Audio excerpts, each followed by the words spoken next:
میں نے کہا اللہ کے بندو امت کو کسی دوسرے کام پہ لگاؤ، یہ مسائل کی بحث علماء کا کام ہے، ان کو چھوڑو۔ جس کو جس عالم کا اعتماد ہے، اعتماد ضروری ہے۔ پہلے آپ دیکھیں یہ عالم خود بھی قرآن حدیث کو چلتا ہے، یہ عالم خود بھی نبی کی اتباع کرتا ہے، آپ کو اعتماد آ گیا اس سے پوچھ لیا کریں اور عمل کر لیا کریں، آپ کی نجات انشاءاللہ ہو جائے گی میرا خیال میں۔ اور زیادہ توجہ کس کی طرف دے؟ قرآن کیا کہہ رہا ہے؟ قرآن یہ نہیں کہہ رہا اگر تم نے رسول البین نہیں کیا تو جہنم میں پھینک دوں گا، یا کر لیا تو پھینک دوں گا۔ قرآن کہہ رہا ہے ان تجتنبوا کبائر ما تنهون عنه نکفر عنکم سیئاتکم، اگر تم ان کبیرہ گناہوں کو چھوڑ دو جو ہم نے حرام قرار دیے ہیں، اللہ فرماتے ہیں ہم تمہاری چھوٹی موٹی خطاؤں کو معاف کر دیں گے، کبیرہ گناہوں کو۔ سمجھ آ رہی ہے نا بات؟ یہ قرآن کی واضح نص ہے، واضح الفاظ ہیں۔ اللہ ان چھوٹی اور پیچیدہ باتوں سے ناراض نہیں ہوتے، اللہ تعالیٰ ناراض ہوتے ہیں کبائر کے ارتکاب پر۔ کبیرہ گناہ کیا ہے؟ جن کو قرآن حدیث نے کھول کھول کے بیان کیا۔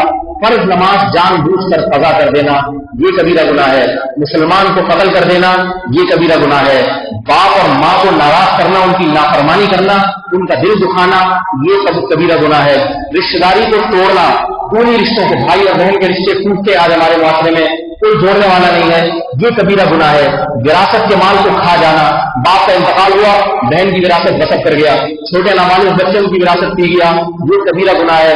قرآن کہہ رہے ہیں ان الذین یأکلون اموال الیتامی انما یأکلون فی بطونہم نارا، جو نابالغ بچوں کا مال کھاتے ہیں، ان کی وراثت کھاتے ہیں، حقیقت میں اپنے پیٹ میں آگ کے انگارے داخل کر رہے ہیں، آگ کے انگارے داخل کر رہے ہیں۔ داڑھی منڈانا کٹانا یہ کبیرہ گناہ ہے، سود کھانا یہ کبیرہ گناہ ہے۔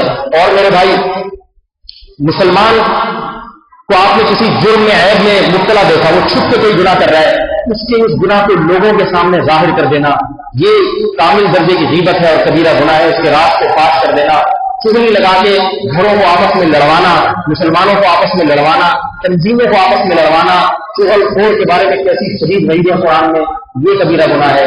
رمضان کا روزہ جان بوجھ کر قضا کر دینا یہ کبیرہ گناہ ہے۔ اور زکوٰۃ ادا نہ کرنا، قرآن کیا کہہ رہا ہے؟ جو لوگ مال جمع کر کے رکھتے ہیں اس کی زکوٰۃ ادا نہیں کرتے، اسی سونے اور چاندی کے سکوں کو جلا کے ان کی پیشانیوں کو قیامت کے دن داغا جائے گا۔ میرے بھائی یہ کرنے کے کام ہے، اپنے پڑوس میں، اپنے اور پڑوس میں بھوکے اور ننگوں کا خیال نہ کرنا، یہ وہ کبیرہ گناہ ہے جن سے قرآن ہمیں روک رہا ہے۔ اگر میرا خیال ہے ہم ان مسائل کی طرف اپنی توجہ دینا شروع کر دیں اور ان کو جو ہے نا ان کی اصلاح کے لیے اس کی کوشش میں لگ جائیں اور جس عالم پر اعتماد و مسئلہ اس سے پوچھ لیا کریں، میرا خیال ہے ہمارے اختلافات ختم ہو جائیں گے۔ کیا خیال ہے؟ ورنہ خدا کی قسم یہ اختلافات بڑھیں گے اور آپس میں تلواریں چلیں گی اور معلوم نہیں کیا کچھ ہوگا۔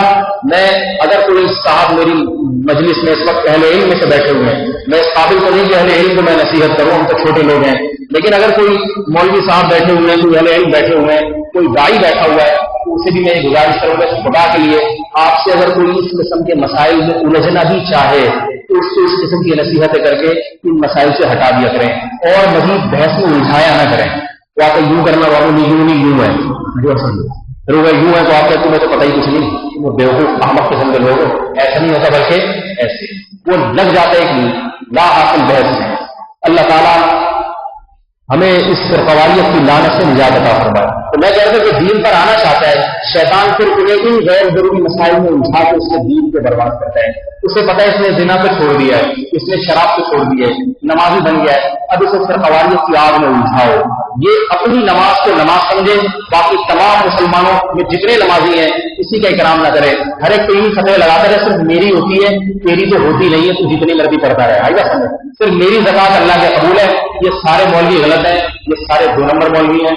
آئیے سمجھ، یہ جتنے فلاں مسجد کے نمازی مجھے پتا ہے کتنے، آج کل ایسی بات ہے نوجوان کو میں دیکھتا ہوں خود نماز پڑھ رہے ہوں گے، دوسرے کی نمازوں کو غلط قرار دے رہے ہوں گے۔ یہ عجب ہے، خود پسندی ہے، اللہ کو خود پسندی پسند نہیں۔ اللہ کہتے ہیں تواضع اختیار کرو، تواضع۔ دیکھو جتنے